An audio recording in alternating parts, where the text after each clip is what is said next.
এই ইছামতি নদীর ওই পাশের যে গ্রামটা সেটা হচ্ছে শ্রীপুর গ্রাম। আমাদের পশ্চিমবঙ্গের প্রবাদপ্রতিম মুখ্যমন্ত্রী ডক্টর বিধানচন্দ্র রায়ের গ্রাম। পরে অবশ্য তারা পাটনা চলে যান, কিন্তু শ্রীপুর আজও আছে।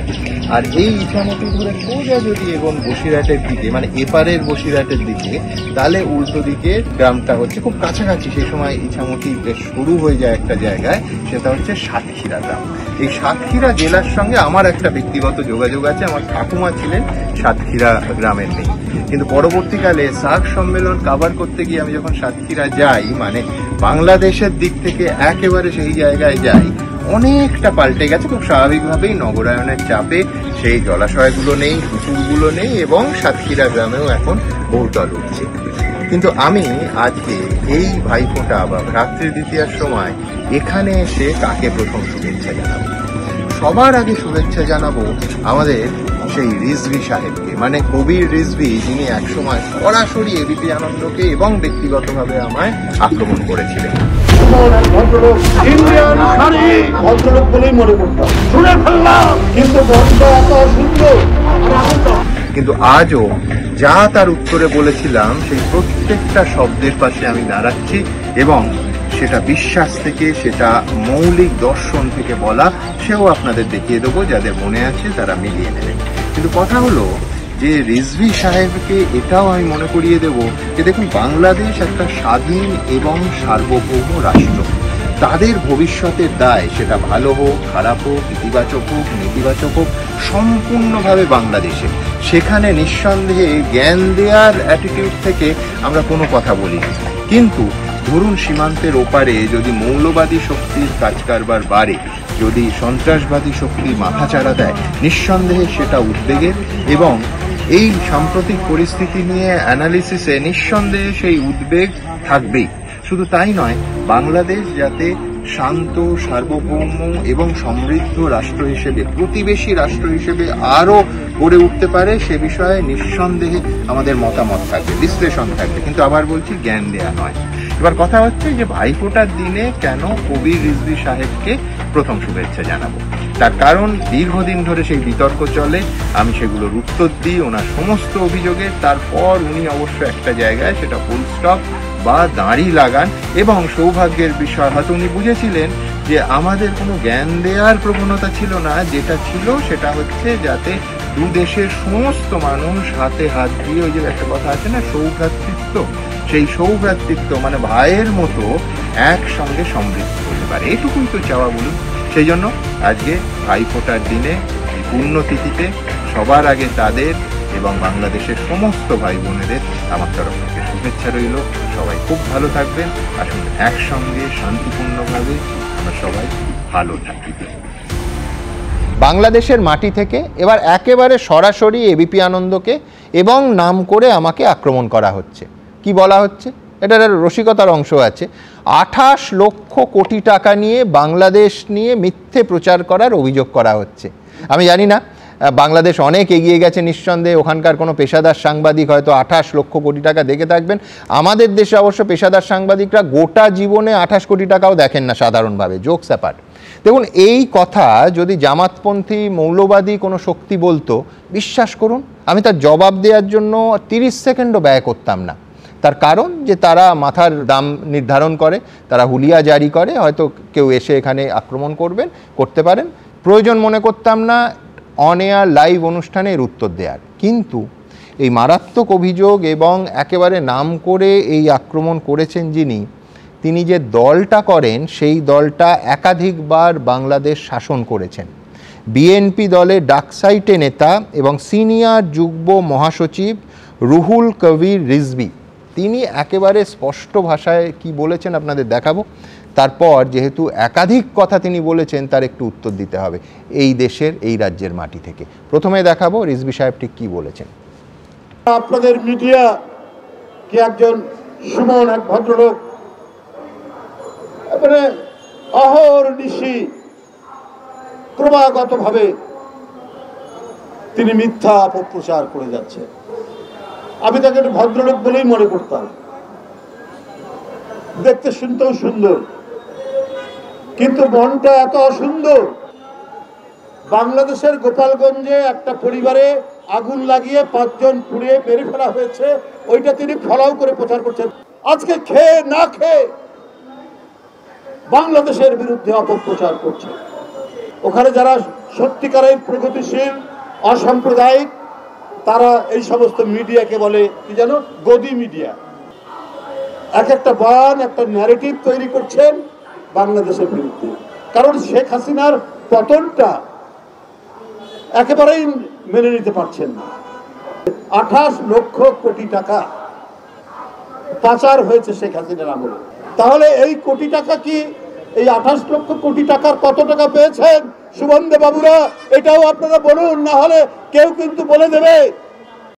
দেখুন রুহুল সাহেব, আপনি আমায় ভদ্রলোক বলেই মনে করেন, আমিও আপনাকে ভদ্রলোক বলেই তার উত্তরগুলো দেব। আপনি বলেছেন, দেখছিলাম, দেখতে শুনতে সুন্দর, আপনি অত্যন্ত সৌম্যদর্শন পুরুষ। আপনি ভারতের মিডিয়া নিয়ে একটা সার্বিক ছবি আঁকার চেষ্টা করেছেন। একটা অবশ্য সামান্য, আমার ক্ষমা করে দেবেন, আমি বয়সে আপনার থেকে ছোটই হব, অহর্নিশিটা কিন্তু অশুদ্ধ প্রয়োগ। আসল শব্দটা বাংলা ভাষায় অহর্নিশ। আপনি নিশ্চয়ই দেখে নেবেন ভবিষ্যতে। আবার বলছি, আমি ভদ্রলোক হিসেবে আপনার জবাবটা ফেরত দেব। প্রথম কথা, আপনি এত সহজে এবিপি আনন্দকে এই হাসিনাপন্থী বলে দাগিয়ে দিতে পারবেন না। রুহুল সাহেব, আপনাকে আমি মনে করিয়ে দেব যে আওয়ামী লীগের নির্বাচনের সময় প্রহসন হয়েছে ভারতীয় মিডিয়ার মধ্যে সম্ভবত একমাত্র এবিপি আনন্দ। আমরা পরিষ্কার বলি যে গণতন্ত্রের কোথাও কণ্ঠরোধ হচ্ছে। আদর্শ নির্বাচনের এটা ছবি নয়। কোন সময়? যখন শেখ হাসিনা বাংলাদেশের রাষ্ট্রপ্রধান, যখন আপনারা বিরোধী দল, তখন আপনারা কি ভাবছেন, শেখ হাসিনা কি ভাবছেন আমরা ভাবিনি। আমাদের প্রতিনিধি একাধিক নির্বাচনে বৈধ পাসপোর্ট নিয়ে সেটা কভার করতে গেছে। সেই ছবি দেখে আমাদের মনে হয়েছে এটা গণতন্ত্রের বা গণতান্ত্রিক দেশের একটি নির্বাচনের আদর্শ ছবি নয়। আমরা পরিষ্কারভাবে বলেছি, পৃথিবী জোড়া এবিপি আনন্দের দর্শকদের সামনে তুলে ধরেছি যে হাসিনা বিরোধী যে আন্দোলন চলছিল যখন, তার একেবারে সত্যিকারের ছবি। এবং যখন সেই আন্দোলন চলছে, আরও একবার দর্শকদের মনে করিয়ে দিয়েছি এই অনুষ্ঠানে আমার সহকর্মী কৃষ্ণেন্দু অধিকারীকে এনে, যে বাংলাদেশের নির্বাচনটা যিনি কভার করেছেন নিজে মুখে তিনি কি বলছেন, বাংলাদেশের নির্বাচন হয়েছে না নির্বাচনের নামে প্রহসন হয়েছে। আই রিপিট রুহুল সাহেব, সম্ভবত একমাত্র ভারতীয় চ্যানেল যারা এই ছবিটা তুলে ধরার সাহস দেখিয়েছে। আমি একবার দেখব কৃষ্ণেন্দুর সঙ্গে এই অনুষ্ঠানে সেই সংলাপ। আমি দ্রুত একবার আমার সহকর্মী কৃষ্ণেন্দু অধিকারীর কাছে যাব। কৃষ্ণেন্দু, তুমি দুটো ভোট বা এক্সটেন্সিভলি কভার করেছো, কতটা ফ্রি মুভমেন্ট ছিল কৃষ্ণেন্দু বাংলাদেশে ভোটের সময়, কি দেখেছিলে? দেখো, স্পষ্ট করে বললে ছিল না। কারণ আমরা যখন এয়ারপোর্ট থেকে নামলাম, প্রথমেই একটা সিম কার্ড ধরিয়ে দেওয়া হলো, গ্রামীণ সিম কার্ড, সেটা ব্যবহার করতে হবে। এবং বেশ কিছু আওয়ামী লীগের যারা সদস্য, যারা আধিকারিক, তারা একদম রিসিভ করে আমাদের তো যত্ন করে গাড়িতে তুলে দিলেন, কোন হোটেলে থাকতে হবে, কোন হোটেলে থাকছো, হোটেল আদৌ নেওয়া হয়েছে কিনা, মানে যাবতীয় একটা নজরদারি এয়ারপোর্টে, ঢাকা এয়ারপোর্ট থেকে শুরু হয়ে গেল। এবং তারপর একটা পুলিশ এসে বলল যে আমাদের তারা সাহায্য করতে চায়। আমরা রিফিউজ করলাম। তারপর পরে আমরা বুথে ঢুকতে গিয়ে দেখলাম পরের দিন আর বুথে ঢুকতে পারলাম না। অর্থাৎ যে পুলিশ সাহায্য করার জন্য দেওয়া হয়েছিল, যে একজন বিদেশি সাংবাদিক যাচ্ছে, ওরা বিদেশি সাংবাদিক বলে, বিদেশি সাংবাদিক যাচ্ছে ভোট দেখতে যাবে যাতে কোনো সমস্যা না হয়, কিন্তু দেখা গেল ভোটেই বুথে ঢুকতে পারা গেল না। অর্থাৎ যে একটা গণতন্ত্রে একজন সাংবাদিক সব কিছু দেখবে, এটার একদম পরিসর ছিলই না। আর ভোট যা হয়েছে তাতে প্রহসন বললেই চলে। শেখ হাসিনা একবার ইনভাইট করেছিলেন আমাদের গণভবনে এবং বিদেশি সাংবাদিকদের ইনভাইট করেন, তা গিয়ে কেমন ভোট এলো সবাইকে বলতে দেওয়া হয়। তা আমরা প্রশ্ন করেছিলাম যে এখানে তো বিরোধীই নেই। তখন মানে সব শাসকের যে একরা হয়, তিনি উত্তর দিয়েছিলেন যে আমরা কি বিরোধী জোগাড় করে দেবো প্রার্থী? রাস্তাঘাটে, চায়ের দোকান, আমরা যে হোটেলে থাকছি সেখানকার রিসেপশনিস্ট, মালিক, যে গাড়ি করে যাচ্ছি তার ড্রাইভার, সবাই দেখি একটা তাৎপর্যপূর্ণভাবে সবাই শেখ হাসিনার বিরোধী। আমরা খুব মানে কৌতূহল হলো, এত বিরোধী কেন, এত বিরোধী কেন, তাহলে এত ভোটে যেতে কি করে শেখ হাসিনা? কিন্তু আমরা পরপর দুবার গিয়ে মালুম হলো যে যারা শেখ হাসিনার বিরোধিতা করছে তারা ভোটই দেয় না। যারা বিএনপির নেতা তারা কিন্তু ঠিক ভোটের আগে তাদের জেলে রেখে দেওয়া হয়েছে, অর্থাৎ তাদের জামিনও হচ্ছে না। যারা বিরোধী তাদের এখানে অধিকার নেই কার্যত। শাসক যেমন বধির থাকে, তিনি বধিরই থেকেছেন, বাস্তবটা একদম আলাদা ছিল। রুহুল সাহেব, আপনি তো বিএনপি দলেরই সিনিয়র যুগ্ম মহাসচিব, আপনি শুনলেন? আরেকবার কি চালাবো?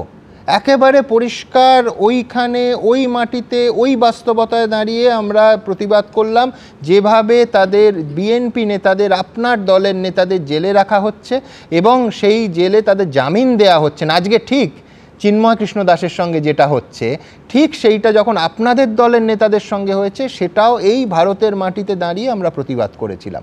এখানেই শেষ নয়, এরপর যখন ছাত্র আন্দোলন হচ্ছে, উত্তাল বাংলাদেশ, রাজপথে স্বতঃস্ফূর্ত প্রতিবাদ, আমরা বারবার বলেছি যে বাংলাদেশের সরকার, বাংলাদেশের শাসক দল এবং ওই আওয়ামী লীগের যে স্টুডেন্ট উইং, ছাত্রলীগ, তারা যখন ঢাকা বিশ্ববিদ্যালয়ে ঢুকে দিনের পর দিন অত্যাচার চালাচ্ছে, ভাঙচুর চালাচ্ছে, গণতন্ত্রের গলা টিপে ধরছে, রুহুল সাহেব মনে রাখবেন, সমানভাবে এই পশ্চিমবঙ্গের মাটিতে দাঁড়িয়ে আমরা তার প্রতিবাদ করেছি।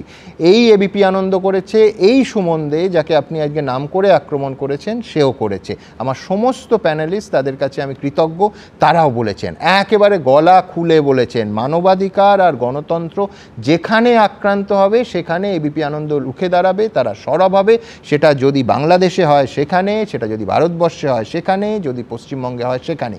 উত্তরপ্রদেশ হলেও আমরা সরব হই, আমরা এখানে এই রাজ্যের আরজিকর হলে সরব হই, আবার যখন ঢাকাতে হচ্ছে তখনও সমান সরব হচ্ছে। আমরা পতাকার রং দেখে বা শাসকের পতাকা দেখে আমাদের সরবতা ঠিক করি না। আমি ঠিক এইখানে ঠিক কতটা কিভাবে আমরা বলেছিলাম, এই ঢাকায় যখন স্বতঃস্ফূর্ত ছাত্র মিছিল চলছে এবং তার ওপর সরকার গুলিবর্ষণ করছে, আমার মনে আছে একদিন কাউন্টার 200-তে পৌঁছলো, 200 জন মানুষের রক্তে রাস্তা ভিজল। এই বাংলার মাটিতে দাঁড়িয়ে এই এবিপি আনন্দ, রাষ্ট্রপ্রধান তখন শেখ হাসিনা, আমরা একই রকম সরব হয়েছিলাম। দেখুন, আপনাকে মনে করিয়ে দিই, সরকারি চাকরিতে কোটা বাতিলের দাবিতে কার্যত রণক্ষেত্র বাংলাদেশ।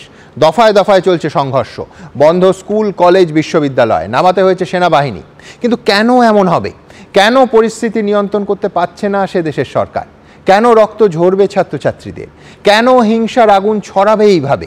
কেন 25টা প্রাণ ঝরে যাবে? প্রতিবেশী হিসেবে উদ্বিগ্ন আমরা। একনায়কতন্ত্রের প্রবণতা কি স্পষ্ট এই শেখ হাসিনা সরকার এবং তার কর্মপদ্ধতির মধ্যে পরিলক্ষিত হচ্ছিল?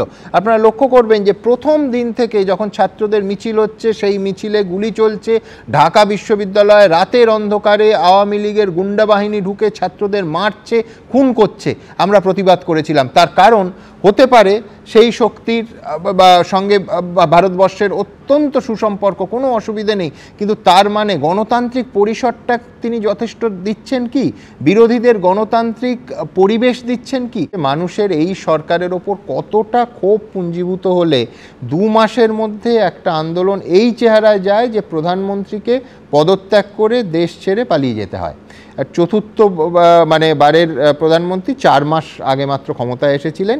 এরম বলা হচ্ছে যে এত কঠোর তার এই দমন নীতি এই ছাত্র আন্দোলনের ক্ষেত্রে শুরুতে নিয়েছিলেন, এই মৃত্যু মিছিল পতনটাকে ত্বরান্বিত করেছে। ছাত্র আন্দোলনের সঙ্গে যেভাবে হাসিনা সরকার দমন নীতি প্রয়োগ করছে আমরা সমর্থন করি না। পুলিশের গুলিতে রাজপথ ভিজিয়ে ছাত্রদের মৃত্যু একটি হলেও ভয়ঙ্কর খারাপ, এখানে তো সংখ্যা প্রায় 200 ছুঁই। এই যে প্রাণের অপচয়, এই ছাত্রদের রক্তে ভেজা রাজপথ, এইটা মানুষকে কাঁদাচ্ছে। হাসিনা সরকার অত্যন্ত কঠোরভাবে আন্দোলনকারীদের দমানোর চেষ্টা করছেন, অথচ ক্রমশ আন্দোলন বাড়ছে। মাননীয় রুহুল কবির রিজভী, আপনি শুনলেন? মনে পড়ল কিছু? আমাদের এই চ্যানেলের ট্যাগলাইন হচ্ছে সীমানা। সুতরাং যেখানে গণতন্ত্র আক্রান্ত হয়, যেখানে মানবাধিকার আক্রান্ত হয়, আমরা সীমাটিমা দেখি না, আমরা সমালোচনা করি। ক্ষমতায় কে আছেন আর বিরোধী চেয়ারে কে বসছেন আমরা দেখি না, দেশের মধ্যেও দেখি না, দেশের বাইরে তো দেখি না। আমি এইখান থেকে, আপনি আরেকটা শব্দ নিয়ে আমার একেবারে নাম করে সমালোচনা করেছেন বলে জবাব দেওয়ার প্রয়োজন হচ্ছে, গোপালগঞ্জ। গোপালগঞ্জ নিয়ে কি বলেছি? গোপালগঞ্জ শব্দটাই এই অনুষ্ঠানে উচ্চারিত হয়নি আমার মুখে। একটা ভিডিও পোস্ট করেছিলেন কলকাতার যিনি ইসকনের প্রধান রাধা রমন দাস, তিনি পরিষ্কার, আমি জিজ্ঞেস করেছিলাম, লোকেশন বলিনি, তার স্পষ্ট 2টো কারণ আছে। এক, আমরা জানতাম না লোকেশন এবং আমি নিশ্চিত ছিলাম না। আমরা সনাতনী সাংবাদিকতাতেও বিশ্বাস করি, নিরপেক্ষ সাংবাদিকতা, আমরা নিজেরা কনফার্ম না হয়ে খবর দিই না। ঠিক কি বলেছিলাম? আপনি যেহেতু এতটা আমায় আক্রমণ করেছেন গোপালগঞ্জের কথা বলে, একটু দেখিয়ে দিই। আপনাকে স্বাগত। আমি প্রথমেই যেটা জানতে চাইবো, আপনি সোশ্যাল মিডিয়ায় মারাত্মক একটি খবর এই মুহূর্তে পোস্ট করেছেন, সেটা হচ্ছে একটি হিন্দু পরিবারের 8 জনকে জীবন্ত পুড়িয়ে মারা হয়েছে, কিছু ফুটেজ সহ। একটু যদি ঘটনাটা বলেন। এমনি ভয়াবহ পরিস্থিতি আমরা জানি, আপনাদের বহু ইসকন সেন্টার বন্ধ করে দেওয়া হচ্ছে, এমনকি ইসকনের ভক্তদের ওপর বাংলাদেশি পুলিশ তাদের তুলে নিয়ে যাচ্ছেন, কিন্তু এই ঘটনা তো মারাত্মক। এটা কোথায় ঘটেছে এবং কি খবর আছে আপনার কাছে যদি বলেন? অ্যাকচুয়ালি এরকম অনেক ভিডিও আমাদের পাশে আসছে। রাত্রিবেলা, প্রত্যেক রাত্রিবেলা ওখানে বলা হচ্ছে কি যে যেখানে হিন্দুরা থাকেন, মাইনরিটিসরা থাকে, ওখানে এরকম মব গিয়ে ভাঙচুর করছে, মারধর করছে, আগুন থেকে বাড়িগুলো জ্বালিয়ে দিচ্ছে। তো আমাকে আজকে সকালে একজন পাঠিয়েছেন, ও বলেছেন কি আমার নাম জানাবেন না, কেন কি আমি ও এরিয়াতে থাকি, নাহলে আমার অসুবিধা হবে। তো এরকম আমরা অনেক চিত্র দেখছি, যেটা খুব দুঃখনীয়, খুব শকিং। অ্যাকচুয়ালি এত মেসেজ আসছে কি আমাকে এটা দেখে দেখে আমার শরীর খারাপ হয়ে গেছে। রুহুল সাহেব, শুনলেন? এতটা আক্রমণ করলেন, কোথাও আমায় বলতে শুনলেন? আমি বলছি আপনি হিন্দুত্বের সঙ্গে সাম্প্রদায়িকভাবে যোগ করতে চেষ্টা করলেন। হ্যাঁ রুহুল সাহেব, আমি ব্যক্তিগত বিশ্বাসে আস্তিক, মন্দিরে যাওয়া গর্বিত হিন্দু, মঠ মিশনে যাওয়া গর্বিত হিন্দু, কিন্তু পাশাপাশি আমি আপনার ধর্ম ইসলাম ধর্মের ক্ষেত্রেও সমান শ্রদ্ধাশীল, আমি বৌদ্ধ ধর্মের ক্ষেত্রে সমান শ্রদ্ধাশীল, আমি খ্রিস্টান ধর্মের ক্ষেত্রেও সমান শ্রদ্ধাশীল। আমরা পশ্চিমবঙ্গের শ্রীরামকৃষ্ণের মাটির বাসিন্দা, আমাদের এইভাবে কোনো একটা গণ্ডির মধ্যে আপনি বাঁধতে পারবেন না। ঠিক যেমনভাবে আমরা ওই আরজি করের বোনটার জন্য সরব হই, ঠিক তেমনভাবে রিজবানুর কাণ্ডেও সরব হই। ওখানে কোনো ধর্ম, কোনো ভেদাভেদ আমরা দেখি না। এই ট্যাগটা আপনি এবিপি আনন্দের গায়ে কিন্তু লাগাতে পারবেন না। তো আমি কালকে অবাক হয়ে গেছিলাম, ওই একটা বিপুল পরিমাণ অর্থ ইত্যাদি ইত্যাদি, তার সঙ্গে তার যে উত্তরগুলো আমি দিয়েছিলাম, দয়া করে এবিপি আনন্দ ওয়েবসাইট এবং আমার এক্স হ্যান্ডেলে সেগুলো আছে, কেউ যদি মিস করে গিয়ে থাকেন প্লিজ দেখে নেবেন। আমি তারপর থেকে পরের জায়গাটা থেকে শুরু করছি যে আমার বিস্ময় লেগেছিল, বিস্ময়কর ঘটনা যে একটার পর একটা নাম করে, একেবারে চ্যানেলের নাম করে, আমার নাম করে আক্রমণ করছেন, কিন্তু তার পিছনে কোনো যুক্তি নেই। যে খবর দেখানোর কথা বলছেন, আমি কাল দেখিয়েছি যে খবরটাই চলেনি, যে লোকেশনের কথা বলছেন সেই লোকেশনটাই উচ্চারিত হয়নি। সুতরাং আজকে এর একটা উত্তর খুঁজছিলাম, আমি উত্তরটা পেয়ে গেলাম। তার কারণ ভদ্রলোক সবটাই তার দৃষ্টিভঙ্গিতে একটা দেশ ছিল, মানে ওই বাংলাদেশের দেশ নয়, বানানটা আলাদা, দেশ মানে বিদ্বেষের দেশ, ভারত বিদ্বেষের দেশ। আজকে তার স্ত্রীর মানে আমাদের ভাবির একটা পুরনো ভারতীয় শাড়ি, একটি শাড়ি, তিনি সেইটা নিয়ে একেবারে প্রেস কনফারেন্সে নিয়ে জ্বালাতে এলেন। আচ্ছা, সেখানেও একটা হিলারিয়াস ঘটনা ঘটলো, তিনি জ্বালাবেন বলে সামনে রাখলেন। আচ্ছা, ভারতীয় পণ্যের সত্যি সত্যিই তো গ্রহণযোগ্যতা বাংলাদেশে অনেকটা বেশি, কেউ আবার সেই শাড়িটা নিয়ে চলে গেল। তখন তাকে ধমক দিতে হলো যে আমায় জিজ্ঞেস না করে কেউ শাড়ি নিয়ে যাবে না, ওটাকে পোড়াতে হবে। আবার সেই শাড়ি ফেরত এলো। তো আমি বলছি এটা আমার মার্জনা করবেন রুহুল সাহেব, আমি একবার দ্রুত প্রতিবেদনটা দেখে তারপরে বিস্তারিত আলোচনায় আসবো। কিন্তু with a very serious note, ঠিক যেভাবে আপনি বৌদির একটা শাড়ি জ্বালালেন, ওই রকম ভারতের সমস্ত কৃষিপণ্য, শিল্পপণ্য, বিদ্যুৎ সব ওইভাবে জ্বালিয়ে অথবা সীমান্ত সিল করে বন্ধ করতে পারবেন তো? তাহলে এই প্রতিবাদটার অর্থ হয়, নয়তো শুধুমাত্র ভাবির একটা শাড়ি নষ্ট করে কী হবে বলুন? দেখুন, ইন্ডিয়ান শাড়ি,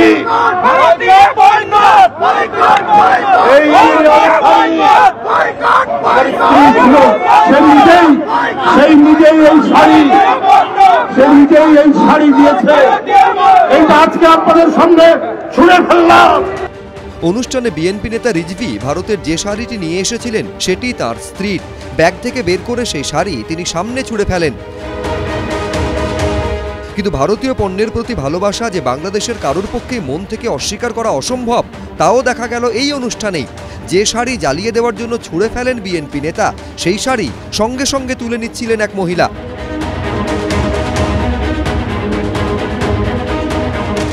কিন্তু শেষ অবধি নেতারা বারণ করায় তা আর করতে পারেননি তিনি। এরপরই তড়িঘড়ি শাড়িতে আগুন ধরাতে বললেন রুহুল কবির রিজভী।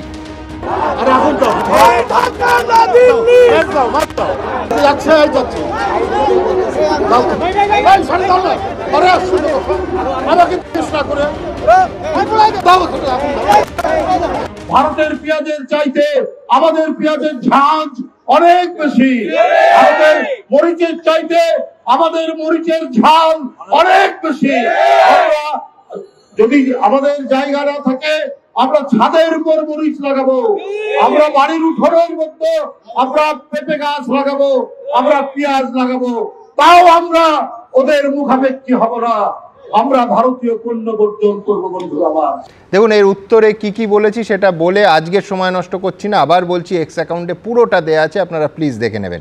কিন্তু যেহেতু এই রুহুল কবির রিজভী সাহেবের নামে চমৎকারভাবে কবির অংশটা আসে, সেই জন্য এতগুলো কথা বলছি। এই যে ছাদের পেঁপে, পেঁয়াজ, মরিচ যেগুলো উনি করবেন, তিনি একটু পাঠালে দেখবেন মিলিয়ে আমি দেখিয়ে দিতে পারবো যে একই, এদেশের মাটিতে হোক কিংবা ওদেশের মাটিতে পেঁপে, পেঁয়াজ, মরিচের স্বাদ এক। ওই যে বলছিলেন না যে স্বাদ পাল্টে যাবে, স্বাদ পাল্টায় না। ঠিক যেমন মানুষের রক্তের যে লাল রং, সেটা সব জায়গায় এক, সব ধর্মে এক। এইটা যদি বোঝেন তাহলে অর্ধেক সমস্যার ওখানেই সমাধান হয়ে যাবে।